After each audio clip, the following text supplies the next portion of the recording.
They made their way to the edge of the park and followed the stone wall until they found an entrance. Sabrina led them down a path that twisted and turned until they came to a man-made pond lined with benches. In the summertime, the pond was used by miniature boat enthusiasts who guided their tiny ships across its mirror-like surface. Sabrina remembered her mother had loved this part of the park. Veronica had brought the girls there on many weekends, and they spent hours watching the people walk by. "Are you sure this is the place?" Mr. Hampstead asked. Sabrina nodded and pointed across the pond. There sat a bronze statue of Anderson himself. Dressed in a suit, tie, and top hat, he was looking down at his most famous story, the Ugly Duckling. "I think your contact is playing a game with us, Rhoda," Mr. Kenneth snarled as they approached the statue. He eyed a suspicious-looking man sitting on a nearby bench sipping from a bottle in a brown paper sack. Granny Rhoda reached into her handbag for her folded directions and reread them aloud. "It says we're supposed to tell a knock-knock joke to Anderson." Kenneth grumbled. "What is a knock-knock joke?" "You don't know what a knock-knock joke is?" Daphne cried. "He doesn't do jokes," Hampstead said. "Well, it goes like this. Knock, knock." Mr. Kenneth said nothing. You're supposed to say who's there." "Why?" "You just do," the little girl said. Mr. Kenneth took a deep, impatient breath. "Who's there?" "Cows go." So again, Kenneth was confused. "You're supposed to say cows go who?" Granny explained. "Fine," Kenneth snapped. "Cows go who?" "No, they don't," Daphne said. "Cows go moo." Hampstead snorted with laughter and Granny giggled, but Kenneth flashed them both an angry look, and they stopped. "Well, let's give it a try," Granny said as she stepped in front of the statue. Knock, knock. Unfortunately, nothing happened. "Maybe we shout it?" Hampstead offered, and they started shouting the words as loud as he could. The rest joined him, causing the man on the nearby bench to mumble "freaks," get up, and stagger away. "Well, this is real fun," Sabrina grumbled. "Anybody else got an idea before they send a crazy wagon to pick us up?" "Where's Daphne?" Granny asked. Sabrina glanced around, but her sister was gone. "Daphne!" she shouted, feeling a nervous pain in her belly. She hadn't been paying attention when she should have been. Daphne was her responsibility. "I do not smell the child," Mr. Kenneth said. "She was standing right here," Sabrina cried, struggling with her panic. Suddenly, Granny smiled and set her hand on the statue. "I've got an idea. Knock, knock," she said, and in a blink she vanished. "I think we found the front door," Mr. Hampstead said, placing his hand on the statue as well. Kenneth joined him, shifting Puck in his arms to free a hand. Together, the men said the magic words, and they disappeared too, leaving Sabrina alone on the snowy street. She looked into the great writer's face, took a deep breath, and secretly prayed that the family had indeed found a way into Fairy. "Knowing my luck, I'll end up in the belly of a monster that enjoys goofy kids' jokes," she thought. She reluctantly took a deep breath and whispered, "Knock, knock." And then the statue's head turned to her, gave a big smile, and boomed, "Who's there?" Chapter 2. The world went fuzzy, as if Sabrina were looking at wavy lines on an old television. Just as quickly, her vision cleared and she found herself outside an old-fashioned-looking restaurant. A neon sign above the door read "The Golden Egg," and music and laughter could be heard from inside. Her family was nowhere in sight. Sabrina guessed they had gone inside to get out of the blistery cold. Before she could do the same, two chubby men appeared in the doorway. Each had big pink wings like Puck's, though the men were much older. One wore a burgundy tracksuit, though the men were... One wore a burgundy tracksuit, the other a pinstripe two-piece. They shoved a short, naked man outside and he tumbled into the snow. "How many times have we told you, Emperor? No shoes, no shirt, no service," the fairy in the tracksuit growled. "That means pants, too." Yeah, this is a respectable establishment, the fairy in the pinstriped suit added. He had a face like a bulldog with hanging jowls and big bushy eyebrows. I am fully dressed, the emperor cried. His voice was slurred and he smelled like liquor. You are just too stupid to see my clothes.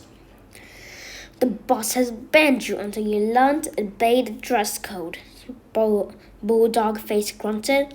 He and his partner turned and went back into the bar, leaving the naked man lying in the snow, where he stayed for a few moments until finally crawling to his feet and stomping away. Sabrina could still hear him cursing as he disappeared from sight. That just scarred me for life, Sabrina said. Then she pushed the tavern door open and went inside. The Golden Egg was a large wood-paneled supper club with tables, a long oak bar, and a fireplace.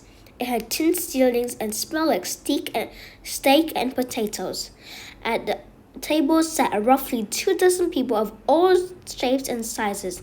An ogre played cards with a centaur, a princess quietly talked with 6 dwarfs, and a couple of men who seemed to be part human and part crow were arguing about politics. More folks were hunkered over tall, frothy mugs at the bar, served by a woman with skin the color of coffee. At the back of the room was an enormous man with yellow eyes, playing a grand piano. Sabrina scanned the room and quickly spotted her friends and family standing near the bar. She hurried through the crowd, almost tripping over a hedgehog riding a chicken. Perhaps it was the heat from the fireplace, but the golden air was making Sabrina slightly ill. She felt as if she had walked into the pages of a bedtime story. Where are we? She asked when she joined the others. You're in the Golden Egg, honey, the bartender said as she washed some glasses. She was a pear-shaped woman with an apron wrapped around her waist and big, fluttery eyelashes. Her warm smile helped Sabrina's stomach relax a little. We don't serve minors, but I suspect I could find a glass of soda pop or two. Do you own this place? Hempstead said over the bar chatter. Nope, I just run the place for the boss. People call me Mama. Haven't seen you in here before. You new in town? We're looking for the fairy kingdom, Granny Rhoda said. Mama laughed. You found the lady. What's left of it anyway? That can't be, Granny Rhoda said. Sabrina scanned the room again.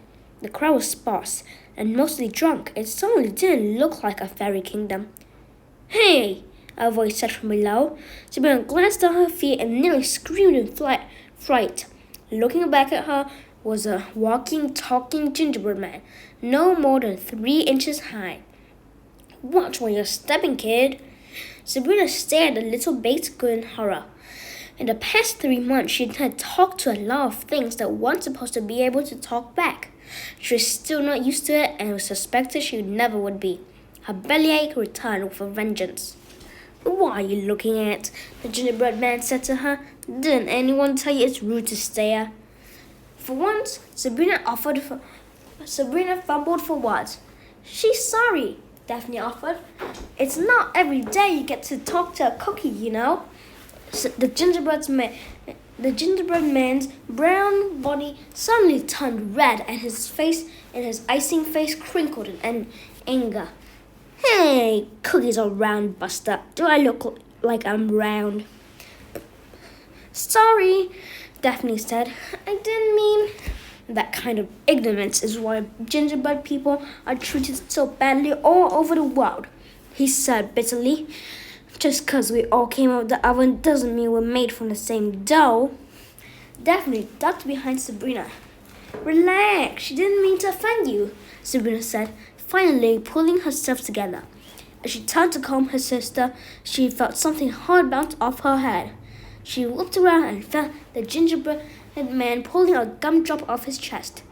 There was one already missing, one she was sure was now lodged in her hand. Take that, you bakest, the little man said.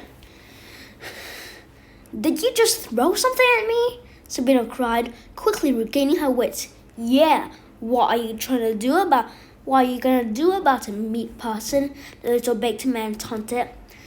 Throw another gumdrop gum drop at me and you'll see what I'll do, doughboy, Sabrina hissed.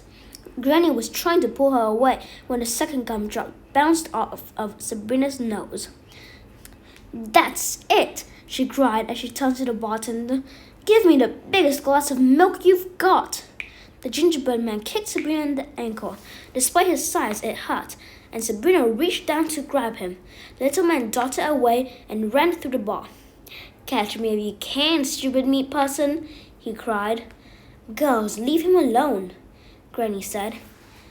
He started it, Sabrina said, picking the gummy candy out of her hand. Sorry, kid, Mama said from behind the bar. He looks sweet, but he's really hard to swallow. The patrons at the bar let out a groan, but Mama giggled at her joke like a little girl. I got 1,000,000 of them, she said. We have a sick fairy with us, Mr. Kenneth said impatiently. He needs medical attention now. Can you help? Mama pointed to the back of the bar. Take him that way. The guards will let you in to see the boss. Who's the boss? Hampstead said. Sabrina glanced at the back of the room where the two guards Mama had referred to were standing. They were enormous. You folks really are from out of town, Mama said. Granny Roll led the family over to the guards, who stood before two double doors. The men were so big they were nearly popping out of their suits. They wore dark sunglasses even though the bar was dimly lit. Yeah, one of them growled. We need to see the boss, Granny Rhoda said. Sorry, lady, the other man said. No one sees the boss. But, Granny started to explain. Lady, them's the rules. Now push off. Listen, Mr. Hampstead said. We were told to come here. The guards looked at each other and then clenched their fists. And I'm telling you to leave, the first one said as he cracked his knuckles.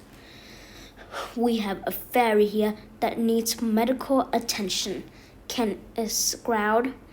The guard pulled the blanket away from Puck's head and frowned. Absolutely not, he grunted. What? Sabrina cried. Why? Puck is Leosta Dub, the second snarled. What does that mean? Daphne asked. Sabrina shrugged. She usually knew the words Daphne asked about. She'd never heard of Leostad Dub before. It means he is unwelcome, the first guard snapped. If he doesn't get help, he'll die, Mr. Kenneth barked. None of my concern. Now move along, Geezer, the second guard said, giving Kenneth a rough shove. Pig, take the boy, the old man said calmly. Hamster hurried to his side and took Puck in his arm just as the change came over Kenneth for the second time that day. Gwendola steps over and rested her calming hand on his shoulder. Old friend, I'm sure there's another way to... Before the old woman could finish, Mr. Kenneth's body had filled out his suit with rock-hard muscle. He towered over the guards now, yet they didn't seem at all anxious. Listen, Grandpa, the second guard said with a yawn. Your little changey act doesn't impress me none. Move along before things get ugly. Kenneth backhanded the man and sending him soaring across the tavern and smashing against a mirror that hung behind the bar. The bottles and glasses crashed down on the guard's head. Suddenly the music stopped and all eyes turned to Sabrina and her family and friends. Oh, it's already gotten ugly, Kenneth snarled. Much to Sabrina's surprise, the remaining guard went through a disturbing transformation of his own. His body doubled in size, and his skin turned a muddy green. He grew pointy ears like a bat, and his lower jaw jutted out past his nose. Two gnarled tusks like those on a saber-toothed tiger rose out of his mouth, and his eyes became as red as blood. Goblins, Hamster. That seems to be the end of this video.